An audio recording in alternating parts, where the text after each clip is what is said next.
This is a subject I should understand very well because it includes the word failure, of which I have very rich experience. But the way that failure in the outcome of innovation can be used to fertilize further innovation is an interesting subject, and I have failed to understand the subject very well, and so I'm now going to invite you to allow me to succeed in understanding. So thank you very much. I hope I can help you. That's what I thought. Okay. So, hello, my name is Henning Grossman. I'm the CEO of the Technopark Zurich. And the innovation failure topic is quite significant at the innovation field itself, of course. So the proposed agenda is the link between strategic innovation, intelligent innovation, failure and learning. So what we heard before, a lot of people discuss about capabilities, and I question, are there a lot of dynamic capabilities behind? So this is an extended view then, but we can discuss this certainly a little bit later on. Then the review of the current thinking, conceptual focus, positioning framework, innovation returns. I will show you how our questionnaire looked like, and last but not least, the summary of some research findings. And if you have any questions, please feel free, of course. So George Tostiga is Professor of Strategy and Innovation Management at the Business School, University of Reading, and I think you all know him. And he couldn't make it, but he will arrive this afternoon or night, and you will have the chance to talk to him tomorrow morning. And it's quite important to understand what are the role of the researcher, what the role of the researcher is. And I have different hats on. First of all, I'm a researcher. I'm a doctoral student. Second, I'm the CEO of the Technopark Zurich. This is one of the largest technopark in Europe. And last but not least, I'm also a high-tech coach for the Swiss government, the Agency for Innovation and Technology, CTI. So, this is Technopark Zurich, and my office is directly here. So, thank you. There are sitting 276 companies, young companies, high-tech startup companies. And young companies, they have the problem that 60 or 80 to 80% fail within the first 5 years. And this is quite significant to do something right. We order not to have those kind of tax money involved and lost tax money from governmental agencies. And furthermore, one of the companies are mostly calling out of the universities or Swiss Federal Institute of Technology, ETH, which are also sitting in my Technopark as well, and other research organizations, of course. And also, this is significant for early stage investors. And you all know Switzerland is quite famous for its chocolate trees, mountains, but there is something more. Even in Switzerland, there is enough money. There is a lack of seed capital for the high-tech startups. So this is a real problem. Just to give you a short overview what innovation is and what does it look like in terms of the World Economic Forum's Global Competitiveness Index, that shows you Switzerland is number 1 in terms of competitiveness. And for example, Israel is 22nd, Czech Republic 38, just to give you a certain kind of feeling. But the most important thing is that we are somehow leading, or here they say that we are number 1, but in my point of view, we are most definitely not. Because Switzerland is especially good at transferring money into IP within the university process, but we are not that good in transferring this IP into the market. So from science to market, this whole process, we are not especially good in. But what quite significant is the US. They were number 1 in the last study, and they failed from 1 to 5. So I couldn't understand that, to be honest. Last but not least, what's quite significant here is in the field of higher education and training, we most certainly have to learn something from our Finnish and Swedish friends. They have a very strong education system, and I think our universities should learn from those kind of capabilities they have. If you have to look at the numbers, the GDP per capita almost $68,000 per head, is quite higher than the others. And probably there's a link between innovation and GDP per capita as well. So what we're talking about, all about strategic innovation in this term. That means we're talking about value creation, differentiation, offering, and sustainability, of course. So innovation there and some basic terms, it's really unpredictable. We have failure stigmatized. That means, especially in Switzerland, if you fail, if your company goes bankrupt, you have a certain kind of stand. And then you are not allowed, or it's really difficult to found another company. So this is a bad side. Compared to the States, you can go bust several times, and this is a good sign because the entrepreneur made some good experiences. And this is the same thing all about failure avoidance norms, and reinforcing risk aversion is also quite an important topic in this field. Just to give you further examples out of Technopark Zurich, a lot of companies coming out of the university, pharma company, they failed several times within their innovation phase. And another study we conducted is about dynamic capabilities within this process from the ideation phase until commercialization phase. And this was really interesting in terms of seizing, sensing, and transforming capabilities within this process. But as I told you, this is another story behind it. Our research question was, can a conceptual link be established between intelligence failure, experimental learning derived from this, and if strategic innovation leading to differentiation, and if so, what are the critical determinants? Then we decided to conduct our survey with a quantitative approach based on the resource-based view, of course. And so it all started with innovation effort, then there were some innovation outcomes, innovation returns, and the competitive position in terms of competitive advantage, creating a competitive advantage in the end. And here, learning and capability development phase, that leads then in the next study to dynamic capabilities, of course. And this will be done, or is done, in a qualitative way, no more quantitative. So, what's all about? We had a deep look at differentiation, organizational learning, neutralization, and failed effort. So now I'm going to show you our questionnaire so that you get a certain kind of feeling how we, what we did. So this was the questionnaire. I personally conducted this questionnaire, and 84 tenants, 84 people out of Technopark Zurich. And just to make that clear, all of them were high-tech startups, all of them were coming out of University of Swiss or Swiss Federal Institute of Technology, and all of them are innovation-driven. And that leads afterwards also to some conclusion as well. So in the first part, we were talking about estimations about possible innovation outcomes, about differentiation, organizational learning, neutralization, and waste. And furthermore, we used the Likert index 1 to 5 to have those factors in that classified and then statistically proven.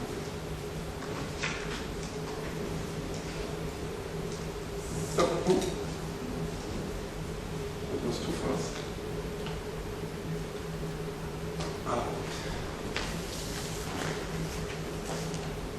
And open it. Oh, thank you. No, it's all in it.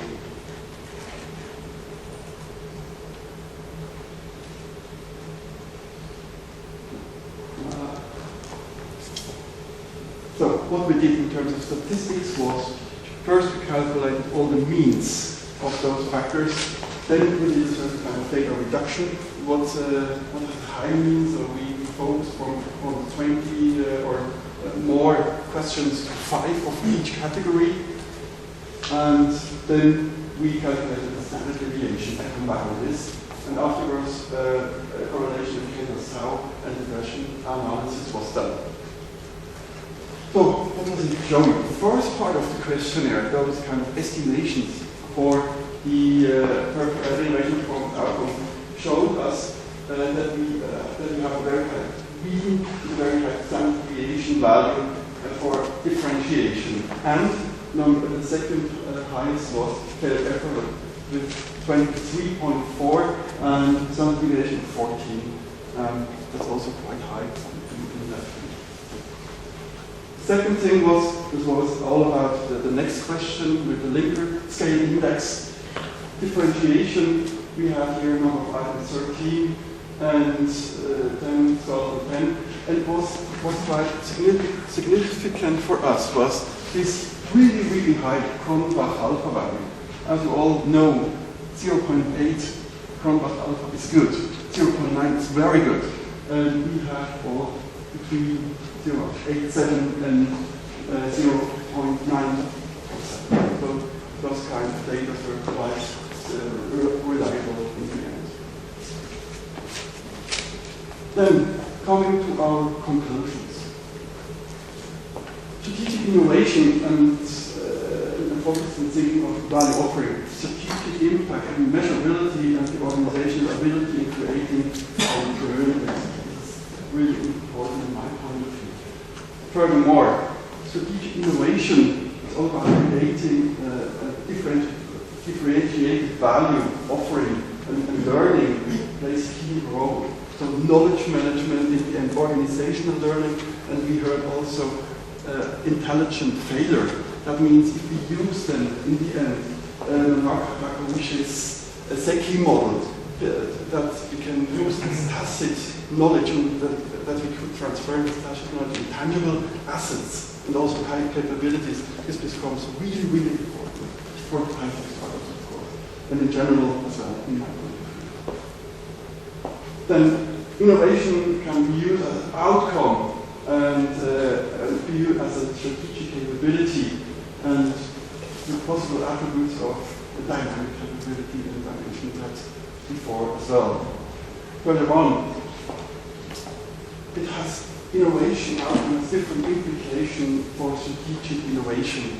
And this gentleman left already, but we had a discussion before about this thing here. So we have to have a deeper look at the whole process from the ideation process until the commercialization process, and the learning is just in between. And correlation is evident between failure, innovation effort, and differentiation. And key failure factors are lack of clear goals and misalignment with business strategy. So this is for the high-tech startups, it's quite an opportunistic business. So they're coming out with something out of the university with base technology, and their problem is to transfer that towards a real client. And they love to develop something, and then they like to test it in the market. And they should develop their technology together with the client, together with the market. And that would make them more and more successful in my point of view. And last but not least, regression analysis shows that there's only a marginal contribution from failure and learning. And this we have to explore further. And we will have a deeper look at this topic. So there are still a lot of open questions, and we will go and narrow them down. And now I can say enjoy this lovely town, and I'm open for questions. Thank you very much. We will have questions. Not too many questions, because I think we're sensitive about lunchtime. I'm sorry, this is a disadvantage of being the last speaker. That's good. May I have a question? I guess I have two questions. One, in one of the beginning slides, you said 60 to 80% of startups fail. In the high tech. And your research showed that 23% of innovation show failed efforts. How do you correlate those two? It's a very good question. So, in the first slide, Mr. Almaraz and also the Venture Capital Association showed that that 80% will fail, I mean go bankrupt within the first 5 years. But you can have several failures in terms of innovation. You're starting an innovation project and then it ends somehow because you can't find a customer. I think, I've seen those things before, but I think that 68% is very misleading in terms of value because of the benefits that come from after that thing. So I was just wondering if your research can address some of that misconception that it's a wasted effort. That's a very good question, and we haven't had a deeper look at this topic by now, yes, but still open question. Excuse me? Yeah. Your intelligence failure, very creative concept. Yeah. But the terminology, intelligent failure, mean failure will make a success output. And so in the terminology confusion exists, I think. We have an idea about that. So the idea of the definition of intelligent failure is moreover that you learn something out of this failure and transform it into knowledge management, and you can use Archer's and Churn models, double loop learning, Doikiro loop learnings, or use the Seki model of Nonaka and Takashiguchi and try to put those learning, transform them, and learn from it and describe that, make that learning tangible. Yeah, I understand your implication. But if you use intelligent learning concept, your research result is very creative and give us big implication. But if you use intelligent learning, intelligent failure, what can I say? Decrease your research output, I think. If you use intelligent concept, this is a consequence out of the intelligent learning, because when you have learned, hopefully you don't do the same mistakes twice or several times. You're absolutely right. Yes. Thank you. There was just a meeting on European capital venture market in Berlin a couple of weeks ago, and the feeling I got there is that people are becoming more sensitive to look into the inside of startups. That is, I think intelligence is not enough. They need a feeling, and they need to have a tool to understand whether this startup really has got something in it, good ideas, and how can we evaluate, having some kind of, I could we have a solution at Technopark. We used a resource-based view in the end, and then we had a look what were the critical determinants for a high-tech startup within the ideation process until a commercialization and growth process. We call it a life cycle startup, high-tech startup model. And there you have some facts like, okay, how many patents did you file? How many cash do you have on your balance sheet? For how many months and things like that are especially, those are hard facts. But in our questionnaire we surveyed also, we asked them also a lot of soft facts about what is your skill level, what is your XYZ. Also a lot of soft facts are also called dynamic capabilities. We collect them, we store them into our database, and we have a quite a strong tool where we can cluster those data, predict those data, and report on those data for different segments of industries. So the failure rate will go down? Yes. To be honest, the failure rate of Technopark 30 companies since 1993 was open is just about 7%. So this is quite good. And the bad thing is Switzerland has a low failure rate, but we didn't manage to create a lot of blockbuster cases. So we didn't create Googles and things like that, and we have to work on them. And I think our Finnish or Swedish or Israeli friends, they do a better job in marketing their products. So we have to learn how to market the products and internationalize those kind of products. And this is entrepreneurship, and I just call it the born globals. We have to learn and transfer our way of thinking to criticize ourselves. Thank you very much. My experience of bringing products to the market still involves a large proportion of failure. hospital failure is at a different stage. In one society, one situation, like in Switzerland, it may be that the startup is allowed to, as it were, struggle on. Whereas, for instance, in Singapore, in a situation like the science startup in Singapore, there would be much greater supervision, and ideas that are not showing promise get knocked out quite early on. Then it just ain't money. If I can just make one comment, I think you need to be careful with trying to drive the failure rate down and not having some other evaluation like a return. Because if you want a low failure rate, go into banking. In general, banks give loans with a very low failure rate. They make a low margin. Venture capital has a high failure rate, but they make a huge margin. So if you don't do some type of link between the two. I completely agree with your argument, because I rather like our high or low failure rate to increase the failure rate to probably 30 to 40%. I'm happy in order to generate blockbuster cases. And if you have more capital invested into your company, you need to take more risk. Therefore, a higher failure is a result of that. Completely agree. I would like to summarize, but I think people's tummies are rumbling, and I would really hear me summarize. And in fact, our four presentations today were short and clear, and I'm very grateful to all contributors for being concise and allowing us to have a fruitful discussion. I will be passing on my summaries of today's presentation back to the chair, and I think it somehow gets rehashed and brought back as a reminder at the end of the event. Thank you very much for your attention. Thank you very much for your presentations. I wish you